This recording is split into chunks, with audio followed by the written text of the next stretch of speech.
Hi, my name is Borys, and in this video I'm going to show you 3 types of drum patterns in Deep House. You will learn drum programming techniques unique to the style of labels like Selected. Before we get into the video, if you like what we are doing on this channel, make sure to subscribe. We've got more content about Ableton coming up. If you'd like to learn Live 12 with all the foundations of music production, check out the Beginner to Advanced Live 12 Start to Finish course. All tracks from this tutorial are available as part of a sound pack called Reflections, which also includes samples, presets and MIDI files. Alright, so let's jump into the video. We have 3 16-bar fragments from 3 tracks, and let's just give this first one a listen. It's called Beating, and we have just a drop fragment right here.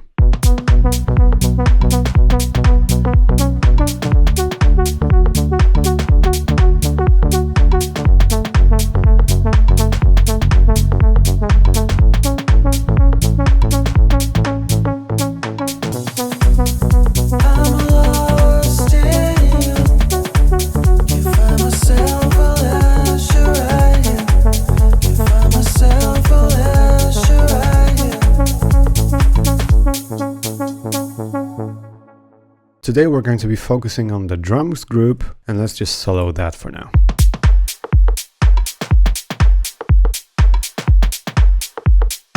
That's the first section, and then on the second section,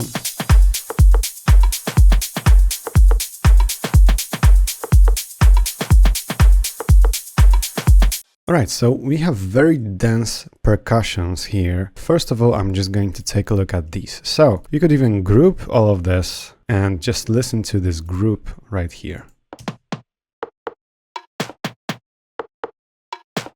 Okay, and maybe we could take a look at all of this inside the clip view. You can see maybe we could color these tracks a bit differently. Let's just loop this section and play it with the cymbals.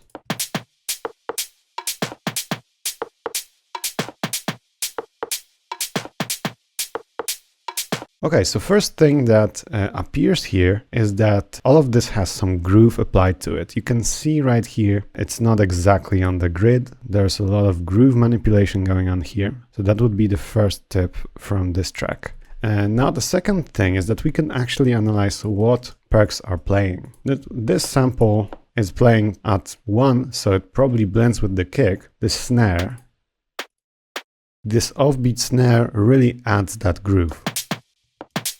Especially if we now play this with the kick drum. Even if we disable this, this offbeat sort of groovy snares sample adds a lot to this groove. Same thing actually with these two. And then we have some more towards the end, some more curious sounds. So adding these sounds and offsetting them to the right just really makes a big difference here. If we just quantized everything like this, it wouldn't sound as good, nearly as good. But if we now unquantize the offsetting of the notes, that really makes a big difference. These are the layers. Now let's take a look at them individually. We just have bandpass sort of curve here on the sample, just another EQ curve here with reducing the fundamental actually here.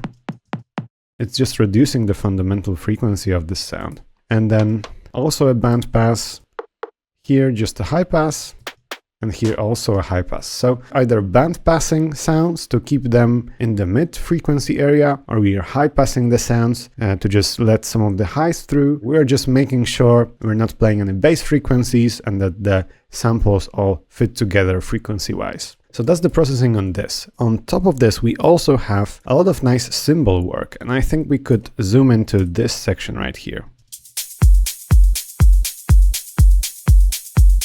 Right, so let's open up these sounds. As you can see, these are all one-shots placed on MIDI tracks. We also have ride one-shots and some loops on top. Maybe we can disable the loops to hear only the one-shots. So maybe actually I can move this track right here and we could take a look at what placement of the notes is going on.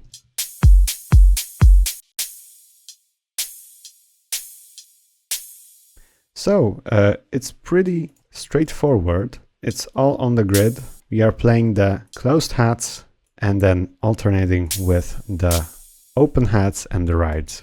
And we are blending all of this layered with EQ on top on all of the tracks with the hat loops, which sound like this. And we also have a shaker loop. And this hat loop has quite a bit of processing. We are ducking. The 16th note rate of the shaper is actually reducing the attack of all of these hi-hats. So it stays in the background, fits better with the overall track without causing too much spike on the overall gain. And then the shaker also just mostly choosing the high frequencies. So reducing the frequency range. These would be the main parts here. Of course, we've got the kick, but it's got very minimal processing, at least in this part. And also the snare, which is just using some width manipulation here. These are the drums here in this beating track. And let's take a look at the next one. This one is called Control. Let's play it.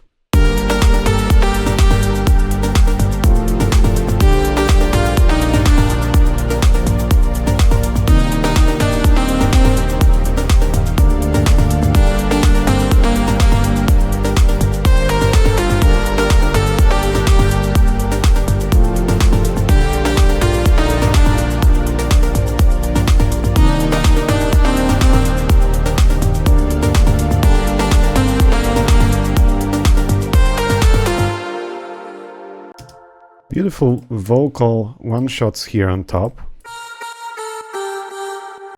blending in with the synth.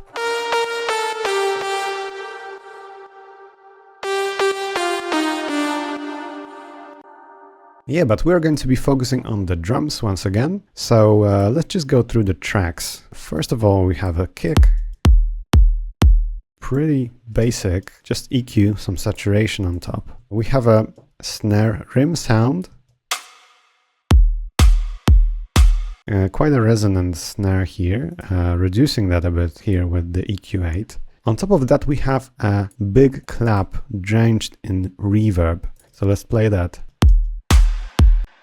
So it's playing towards the end of this 2-bar section. And then not playing, playing again and alternating. This is giving a nice, interesting sound every 4 bars here. All right, so these would be the main sounds. Now on top of this, we have a lot of cymbals actually. So let's listen to all of that.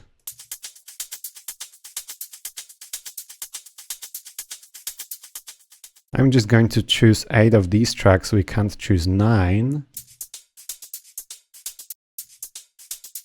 So as you can see, there's a bit of groove applied to some of the notes, but we are just spreading these notes throughout different hi-hat samples, and in this way making this come alive. All of these sounds are slightly different, but they are all EQ'd in a similar way so that they fit. Some of these are a bit more synthy, some of these are a bit more natural sounding, and it just creates an interesting mix. Here we just have a sample on one.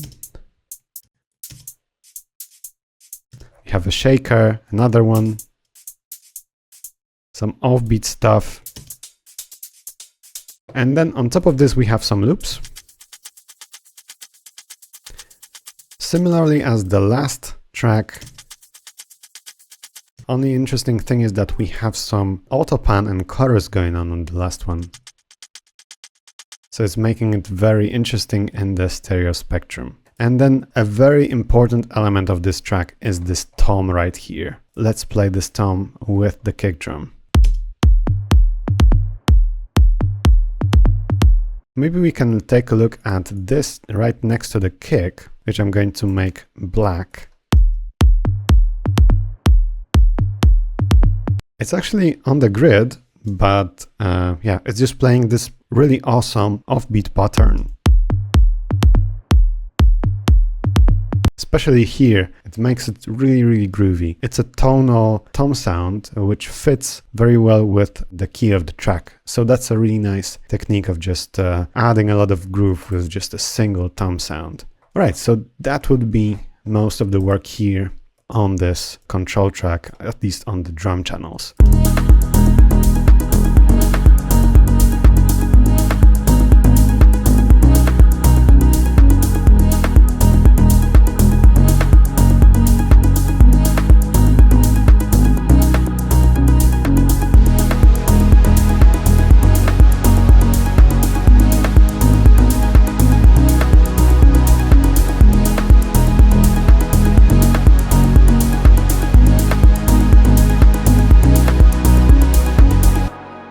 So as you can hear, the combination of the bass sound with the background vocals and the textures, all of this sounds really awesome to me, but we're just going to be focusing here on the minimal sound of the drums and how that's achieved. Let's take a look at the tracks one by one.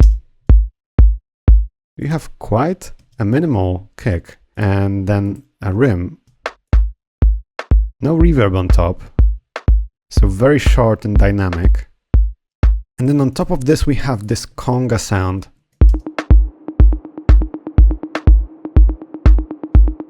Which is drenched in more than 7 seconds of reverb. Yeah, it's a tonal sample, which fits with the key of the track once again. So the conga is quite a layer that is more felt than heard. If we disable the cymbals now, you're gonna just hear more of the conga.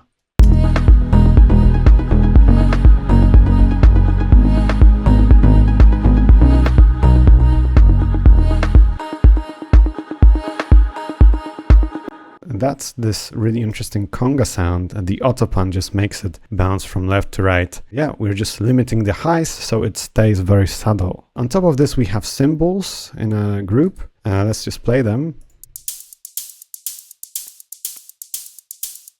I'm just going to loop this area and let's look at what's going on. So first of all, we have the most prominent sound, which is this short hi-hat. It's very sharp.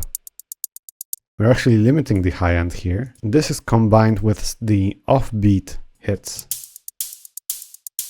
So we have shaker, we have another hi-hat, and another one. And this is already making it sound interesting. But to this, we are adding some additional shakers. Everything together. As for this closed hi-hat, we're just doing mostly EQ changes here. On most of the tracks, most of the other tracks, we are also doing mostly EQ changes. The shakers, these are quite in the background, so these just add this groovy feel without these sharp peaks, but these closed hi-hats, these really stand out.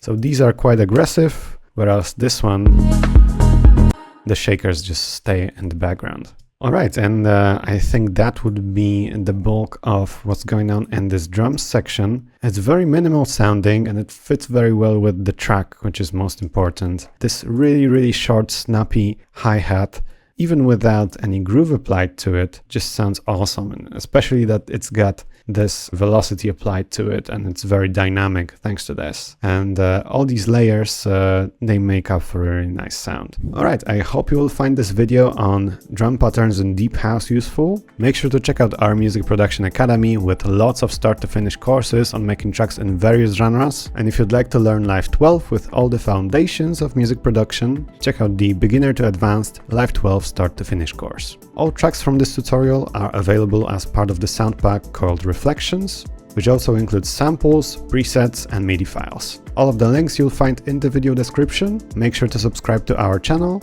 If you enjoyed this video, leave a like, write us a comment, and I will see you in the next ones.